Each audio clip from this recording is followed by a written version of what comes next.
petit peu perdu. Mais je sais que dans ce lieu, il y a des hommes et des femmes chargés de la parole de Dieu.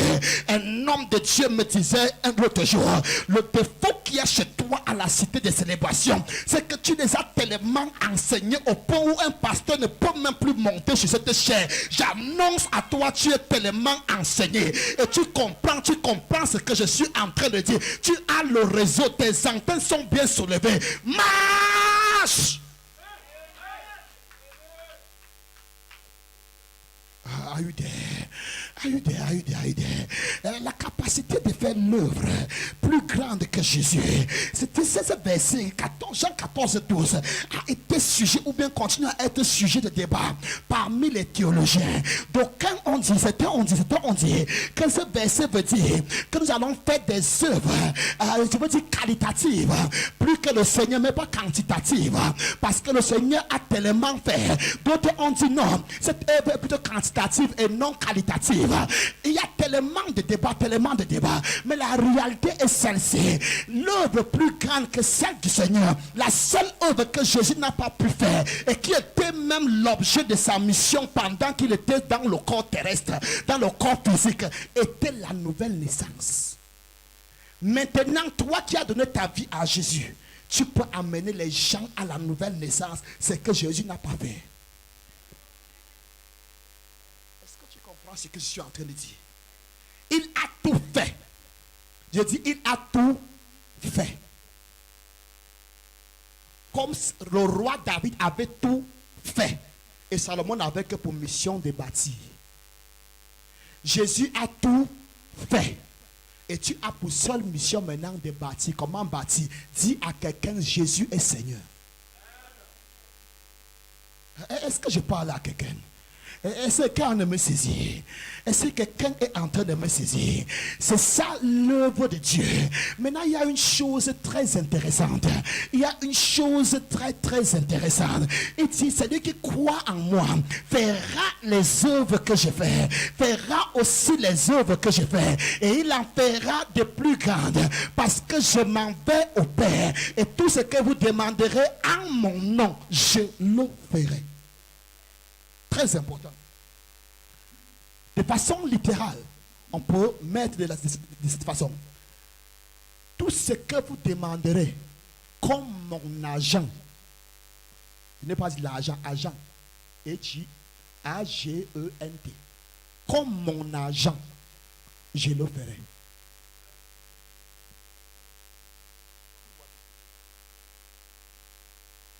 Écoute-moi bien.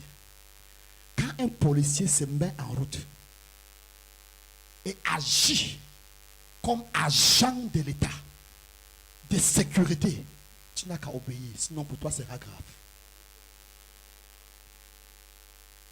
Ton camion, c'est quoi? C'est 36 tonnes, ou c'est combien? Cyril et Moko. Tu es là. Pendant que ça vient, un petit ton. Pourquoi? Agent de sécurité. Il dit, tout ce que tu demanderas comme mon agent, il te sera fait. Pendant que tu prêches l'évangile, pendant que tu amènes des personnes à la connaissance de Jésus, Jésus dit tout ce que tu demanderas dans l'exercice de tes fonctions. Est-ce que je vais parler quelque chose ici là? Tout ce que tu demanderas dans l'exercice de tes fonctions, je le ferai. Ah, je comprends donc aujourd'hui pourquoi ma prière n'est pas souvent exaucée. Parce que je demande pour faire plaisir à ma chair. Parce que je veux la coiffure là parce qu'il a aussi cette coiffure. Je veux la voiture là parce qu'il a aussi cette voiture. Mais si je veux cette voiture pour le ministère, il m'a dit, je le ferai. Non, tu ne comprends pas. Si je demande ce mariage pour le ministère, tu ne me suis pas encore. Si je demande ces finances pour le ministère, il le fera. Non. Il y a d'autres personnes. Seigneur, donne-moi pour que je donne aux pauvres. Et Dieu n'a jamais donné. Tu sais pourquoi il ne donne pas? Tu sais pourquoi il ne donne pas? Parce que c'est que tu mens. Le peu que tu as déjà, tu ne donnes à personne. Comment tu pourras donner quand ce sera beaucoup? Tu sais, quand l'argent augmente, les problèmes augmentent. Are you there? Ton grain de riz ne tombe pas au sol, tu vas ouvrir l'orphelinat. Tu peux ne pas dire amen. J'ai dit que ton grain de riz ne tombe pas au sol, mais tu vas ouvrir l'orphelinat. Tu peux t'occuper des veuves. Association des femmes veuves pour pouvoir les aider. Qu'as-tu fait de celle qui est juste à côté de ta porte là? Elle prenait la lumière, tu as même coupé parce qu'elle n'a pas payé la facture. Mais tu as ouvert une association pour prendre soin des femmes veuves. Est-ce que je parle à toi ce soir? Dis à quelqu'un, c'est à moi que le pasteur s'adresse. Dis à quelqu'un, c'est à moi que le pasteur parle. Dis-lui ça franchement, dis-lui franchement, il s'adresse à moi. Ce n'est pas à mon voisin, c'est à moi, c'est à moi, c'est à moi, c'est à moi. Est-ce que tu es encore là? Est-ce que tu es encore là? Est-ce que quelqu'un est encore là? Est-ce que tu es dans la salle?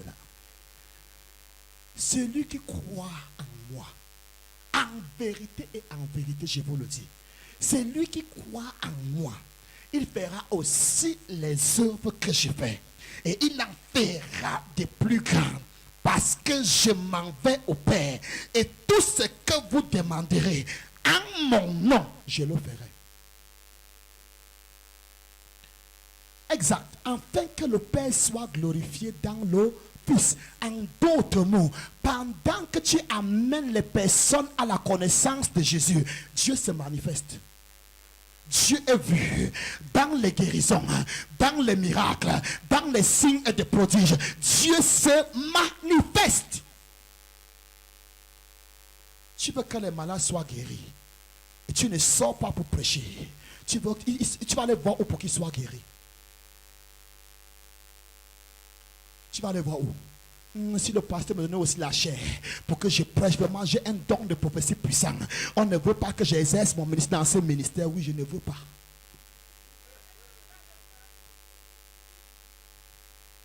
Are you there? Oui, je ne veux. C'est ma chair. C'est pour moi que Dieu a donné. Are you there? De même qu'il a donné un fonds de commerce, voici pour moi. C'est moi qui dicte ma loi ici. Je suis venu à l'église convaincu parce que le Saint-Esprit m'a dit qu'il va te donner la parole aujourd'hui. Il a désobéi au Saint-Esprit. J'ai désobéi. Go talk.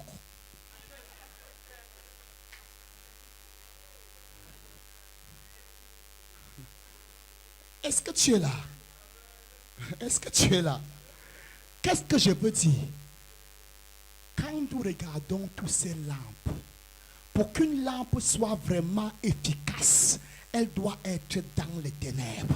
Les lampes qui brillent parmi les lampes ne peuvent pas être aussi efficaces que dans les ténèbres. Si tu veux savoir si Dieu t'a donné un don de guérison, va là où il y a les malades. Et où sont les malades? Dans nos rues, dans nos carrefours, dans nos bordels, dans nos maquis, dans nos hôpitaux, dans nos marchés. Prêche l'évangile. Veux-tu voir Jésus debout? Ma Bible me fait comprendre qu'il est assis à la droite de Dieu le Père. Mais quelque part aussi ma Bible me fait comprendre que quand Étienne prêchait l'évangile, Jésus s'est tenu debout. Veux-tu que Jésus se tienne debout pour toi? Prêche l'évangile. Parce que l'autre jour, l'ange a dit à Jean, tu es mon compagnon de service et le compagnon de tous ceux qui ont le témoignage de Jésus. C'est quoi le témoignage de Jésus? Dieu a été fait chair, justifié par l'Esprit, prêché aux nations, cru dans le monde, élevé dans la gloire. Quand tu prêches ces choses, les anges viennent à ton service. Non, tu ne m'as pas suivi. Je suis ton compagnon de service. Et ceux de tes frères qui ont le témoignage de Jésus. Écoute-moi et écoute-moi bien. Le témoignage de Jésus n'est pas ce que tu racontes ici les dimanches. Oh, j'avais un sérieux mal au dos. Dieu m'a guéri. Alléluia. Amen. Selon ce témoignage dans le sang de Jésus. Écoute-moi bien.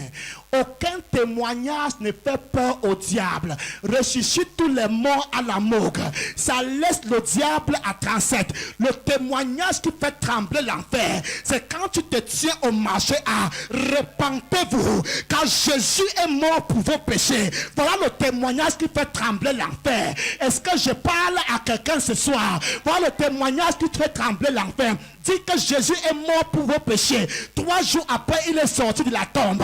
Il est monté dans les cieux. Il est à la droite de Dieu. Et il intercède pour tous ses enfants. Voilà ce qui fait trembler le diable. Tu connais ceux qui ont crucifié Jésus? C'est les mêmes gens qui acclamaient Hosanna au Fils de Dieu. Les mêmes gens qui l'ont guéri. Donc ta guérison ne fait rien à Satan. Are you there? Là où Satan tremble, c'est quand tu amènes une personne qui vit dans les ténèbres et par la prédication de l'évangile, la personne est délivrée de la puissance des ténèbres et est transportée dans le royaume du Fils de Dieu. En ce moment, le diable sait que je n'ai plus même mise sur la personne, mais soit guéri, ça ne fait rien à Satan. Can I preach the way I feel it? Est-ce que tu es là? Est-ce que tu es là? Ce qui fait trembler l'enfer, c'est l'évangile. Quelqu'un doit prêcher l'évangile. Dis à quelqu'un, tu dois prêcher l'évangile. Tu dors tellement, tu dors tellement. Tu dors. Si tu veux que le diable ait peur de toi, tu dois te lever et prêcher l'évangile. Si tu veux que le diable tremble devant toi, tu dois te lever et prêcher l'évangile. N'as-tu pas appris par la bouche de Paul que l'une des armes spirituelles, c'est la prédication de l'évangile? Ayez à vos pieds la chaussure de l'évangile qui sont beaux, les pieds de ceux qui annoncent l'évangile. Et il est parti plus loin en disant, malheur à moi si je n'annonce pas l'évangile.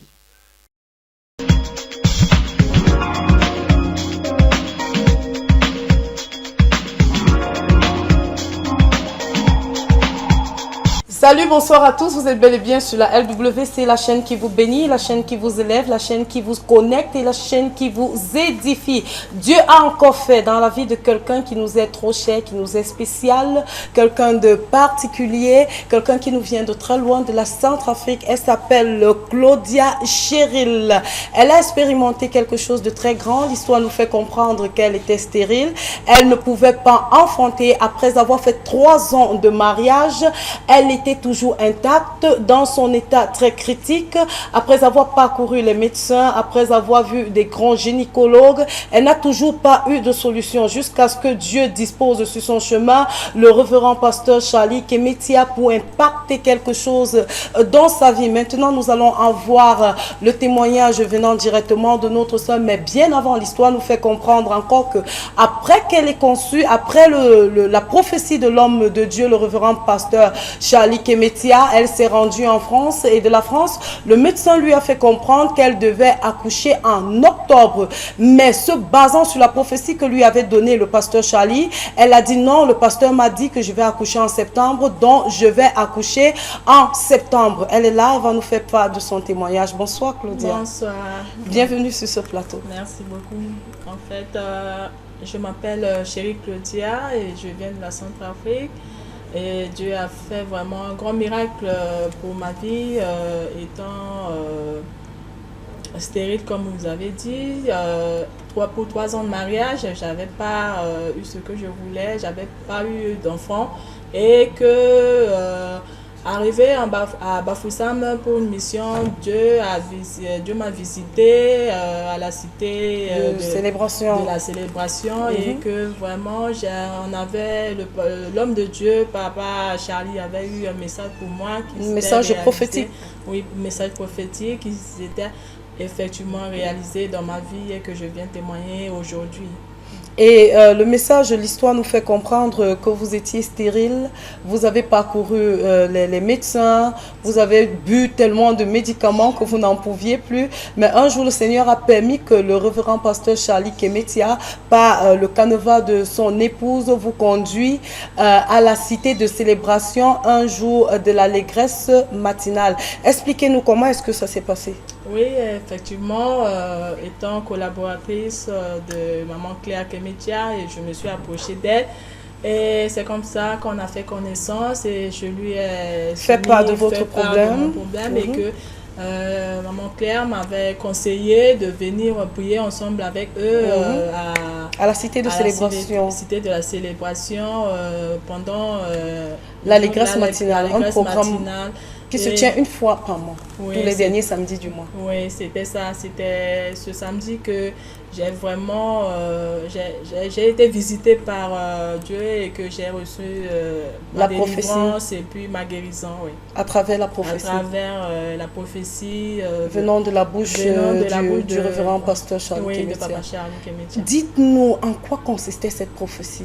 Qu'est-ce qu'elle disait, la prophétie? La prophétie venant de Papa Charlie Kemetia disait que je vais tomber enceinte et que je vais accoucher d'ici le mois de septembre prochain. Avec précision. Oui, parce que c'était pendant le mois d'octobre quand j'étais là et qu'il m'avait fait part de ce message prophétique et que vous seriez enceinte. Que je serais enceinte et en septembre, vous allez accoucher. Que j'aurai déjà un bébé à portée de main. Alors, après la prophétie, après qu'il vous ait donné cette parole de vie, vous avez saisi la parole quand vous êtes rentré immédiatement après la grossesse. Oui, j'ai vraiment, j'ai mis toute ma foi en ce message prophétique. J'avais cru en ce message et puis j'avais cette foi. Vous vous êtes accroché, vous avez accepté, vous avez reçu. Et chaque fois, vous rappeliez à Dieu, Seigneur, ce que tu as dit à ton serviteur, le pasteur Charlie, il faut que ça s'accomplisse dans ma vie. Et je ne sais pas, l'histoire nous fait comprendre qu'après ça, vous avez voyagé pour accoucher. Comment ça s'est passé, vu une femme n'accouche pas sans consultation? Toujours est-il qu'elle va vers les médecins, elle se retourne vers elle a besoin d'un suivi médical, quoi. Oui, dites-nous comment ça s'est passé. En fait, c'est que ce message a effectivement pris effet dans ma vie. Pendant que j'étais rentrée, 2 mois après de cela, j'étais tombée enceinte. J'ai vu vraiment que la main de Dieu était sur vous. Oui. Une fois que j'étais tombée enceinte, ça a pris tout son temps comme normalement, naturellement, c'est 9 mois comme le Seigneur l'a prédit. Et quand au dernier moment, mon mari m'avait suggéré comme quoi, pourquoi pas aller accoucher en France. J'ai dit si vraiment ça vient de Dieu que cela soit réalisé. Et malgré que quand j'étais déjà à 8 mois de grossesse. Presque à terme. Presque à terme. Et je lui ai dit qu'à ce stade, c'est plus évident qu'on vous donne le visa. Mais quand Dieu fait les choses, il ne fait pas à moitié, il fait ses choses vraiment quand il veut. Et Dieu a fait vraiment qu'on était parti déposer les papiers, tout ça. Avec mon état, c'était un peu bizarre. Les gens me regardaient bizarrement. Mais tout ce que Dieu fait, bon, il fait vraiment un miracle dans la vie de ses enfants. Et moi-même, je ne m'attendais pas, mais Dieu fait vraiment ces choses comme il veut. J'avais eu ce visa et j'étais partie en France. Une fois partie en France, on avait encore refait les examens, tout ça. Et j'étais partie voir les gynécologues, comme toute femme était enceinte. Le gynécologue m'avait dit que je devais accoucher en début octobre. Et vous êtes appuyé sur la parole prophétique du révérend pasteur Charlie. De ce message prophétique, l'homme de Dieu, Papa Charlie, m'avait dit que c'était en septembre que je devais avoir cet enfant. Et là, j'étais là en train d'attendre. Dieu a fait ça, son miracle. Donc vous avez challengé le docteur en lui disant non, je prends la parole prophétique de l'homme de Dieu, même si les prédits, les 10 médicaux montrent que c'est en octobre, moi je crois parce que ce que Dieu dit s'accomplit, ça accomplit toujours certainement, la chose va s'accomplir en septembre. Toujours, oui. Et c'était comme ça que 2 semaines avant la date prévue par les docteurs que je devais accoucher, et que j'ai accouché 2 semaines avant cette date. Donc en septembre 2012, j'avais vraiment ce bébé en main. Ma soeur, que Dieu continue à te combler. À tous, il y aura une cité de célébration à Bangui. Amen. Ah, notre Dieu est un Dieu merveilleux. comme il l'avait dit. Comme il l'avait Le dit. mignon petit bébé. Le bébé de miracle. Oui. Alors que pouvez-vous dire à ceux-là qui nous regardent et qui vivent dans les mêmes problèmes que vous, qui sont abattus, qui ont parcouru les hôpitaux, qui ont fait les médecins, qui ont bu des remèdes traditionnels et jusqu'ici n'ont pas encore eu de solution? Que Dieu est le Dieu de miracles et que sa parole dit que malheur à l'homme qui se confie à l'homme, que Il y a un homme quelque part, Oui, le révérend que- pasteur Charlie Kemetia. que vraiment qu'on puisse vraiment regarder vers Dieu, Dieu qui est la solution à tous nos problèmes, Dieu qui guérit même les maladies inguérissables et que vraiment qu'on se confie Adieu. à Dieu Mhm. oui, et qu'on cherche premièrement sa face. Mais on ne peut pas se confier à Dieu étant dans sa chambre. Toujours est-il qu'on a besoin d'une locomotive. Le peuple de Dieu a eu besoin de Moïse pour atteindre la terre promise. Même si quelque part ça a basculé, il y a eu un Josué encore quelque part pour les amener dans la terre promise. Donc, qu'est-ce que vous pouvez leur dire de venir à la cité oui, à la cité de célébration pour retrouver- expérimenter le même miracle que vous retrouver la aussi? vie, retrouver le bonheur à la cité. de Retrouver la le bébé miracle, Ah ça oui, il ne faut bébé pas miracle. l'oublier. Retrouver la double bénédiction, parce que Oui. cet enfant a une double bénédiction. Il est d'origine centrafricain, mais il a une nationalité française, sans effort. Oui. Juste à cause La parole de la Dieu. parole prophétique Reçue de par- papa oui. Charlie, l'enfant a eu une double nationalité. Oui, L'enfant c'était est ça. là, il est dodu, il est beau. C'est une fille ou un garçon? Un garçon, Un du nom de beau petit Chrisley garçon, donc- Aaron. Kingsley. Chrisley Aaron. Chrisley Aaron. Waouh, encore un Aaron. Un Aaron produit un autre. Oui. C'est ça, chacun produit les personnes de son espèce. Effectivement. Alors, nous allons nous retourner toujours vers vous pour vous poser cette dernière question. Que pouvez-vous dire de la personne du révérend pasteur Charlie Kemetia? Vraiment, je vois en notre papa Charlie Kemetia vraiment un homme de Dieu qui est un homme de Dieu Puissamment oint. puissant, oui, puissamment oint. Et puis vraiment, j'aimerais bien dire à mes sœurs qui sont mes sœurs de Bafoussam d'ailleurs, que vraiment je vois en cet homme un homme béni de Dieu, Un homme choisi de Choisi Dieu, de un Dieu. véritable appelé. appelé. Oui. Puisqu'on reconnaît un Que- prophète lorsque ses paroles s'accomplissent. Et ça oui. s'est accompli sans titiller, sans qu'il y ait échappatoire. Au mois de Oui. septembre, la chose s'est produite, vous avez porté le Il bébé. n'avait pas Donc, c'est un véritable homme de Dieu, un puissant homme de Dieu, un homme qui de avait Dieu reçu vraiment le- appelé. Oui, ce message vraiment.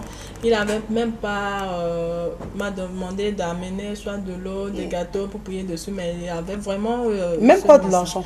Même pas de Même pas l'argent. vous soumettre à Non, une non. période de jeûne. Non, on avait prié ce jour et il avait reçu ce message pour moi. Et bien avant, vous n'avez pas eu à partager votre problème avec lui, rien, Non, rien, il ne vous connaissait pas. Que ce C'était jour-là, la première ce- fois qu'il Ce vous voyait. samedi d'allégresse, ce matin d'allégresse là, qu'on avait prié. Et on avait prié ensemble avec, le Avec révérend lui Papa Charlie, et oui. il vous l'a pas. En tout cas, le Saint-Esprit vous connaissez avant et le Saint-Esprit qui connaît toutes choses l'a alerté en ce qui vous concerne. Alors maintenant, nous nous retournons du côté de la Centrafrique parce que certainement il y a des gens qui nous regardent depuis là.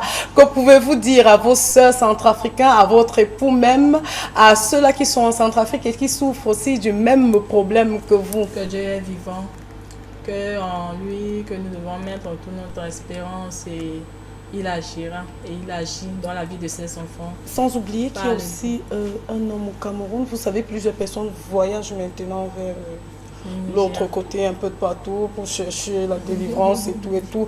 La LWC internationale, juste à travers la télé, vous pouvez vous aussi recevoir votre miracle. Miracle, En effectivement. regardant la LWC, l'homme de Dieu peut, à travers une parole prophétique, relâcher un bébé miracle, un Isaac, comme Amen. votre Isaac. Amen. Comme votre Isaac, vous aussi qui êtes dans le même état que elle, ou alors vous souffrez d'une autre chose parce que le miracle n'est pas seulement à sens unique, c'est pas uniquement uniquement pour des femmes stériles, c'est aussi pour ceux-là qui sont malades, c'est aussi pour ceux-là qui sont désespérés, c'est aussi pour ceux-là qui n'ont plus d'issue. Le Seigneur Jésus-Christ est votre seule issue. Et toujours est-il qu'on a besoin d'une locomotive pour atteindre le niveau où on veut arriver. Et la locomotive que le Seigneur utilise en cet instant, c'est le révérend pasteur Charlie. Il se trouve où? À Bafoussam, à la cité de célébration. C'est situé où? À l'ancienne Bonnefontaine, femme là, juste là au sommet de la montagne. Je vous regardez juste là, c'est là en face. Ça porte quelques images. Vous allez voir là écrit sur une plaque cité de célébration. Et pour le reconnaître, il passe toujours à la télé, à la LWC. Ses prédications sont multiples et nombreuses. Et lors de ses prédications, il parle à des personnes qui sont distantes, qui sont en Centrafrique comme à notre sœur. Mais à notre sœur, il a parlé directement. C'est une grâce. Même par là, il pouvait aussi la visiter parce que c'était son porteur de bénédiction. Nous ne devons pas oublier. Toujours est-il qu'il y a quelqu'un qui nous amène quelque part. Alors sur ce, nous allons nous séparer, mais bien avant, nous voulons dire à quelqu'un, comme notre bien-aimé, Claudia a pu expérimenter la touche divine, la visitation, comme le Seigneur a pu toucher ses entrailles. C'est le cas pour toi qui est assis là maintenant et qui me regarde. Le Seigneur aussi va faire quelque chose dans ta vie si seulement tu décides de te ranger. Comme elle s'est rangée, le Seigneur, à travers son nom, le révérend pasteur Charlie Kemetia, va certainement te visiter et ton problème n'existera plus. Tu ne parleras de ça que dans le passé. Ça ne sera plus présent. Alors portez-vous bien, que Dieu vous bénisse. Shalom. Merci.